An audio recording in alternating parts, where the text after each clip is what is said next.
Hello, my name is Adela Uhrová and I'm from Prague, Czech Republic. Today I would like to describe a bit my research about the transcription factor SPT6L. My main question was, how does this gene participate in flowering pathways and what is the main function of its AGO domain which binds argonaute proteins, whose are important in epigenetics, where together with small RNAs play a major role in a complex transcriptional silencing. People also have these proteins, and their mutations can induce oncological or genetic diseases. Therefore, my work consists mainly in the development of breeding, GMOs, but also in future in medicine. In order to understand the function of SPT6L, I analyzed 3 key double mutants with the genes FT, FLC and SOC1. I obtained those mutants by CRISPR-Cas9 and by crossing, and I was monitoring the whole process by genotyping.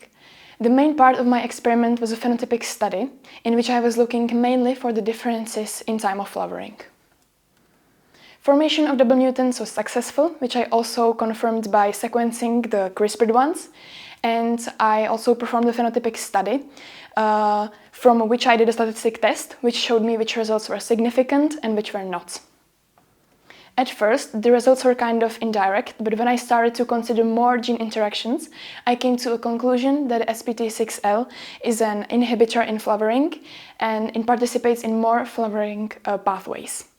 Outcome of my work lies more in the breeding and gene engineering, but mainly in the food industry in connection with the safety with GMOs, because better understanding of those transcriptional processes together with argonaute proteins and small RNAs, as I talked about it earlier, can help us for developing GMOs for the way, which might come in handy while we live in a world full of GMOs. Thank you for your time and for your attention. I wish I could tell you more.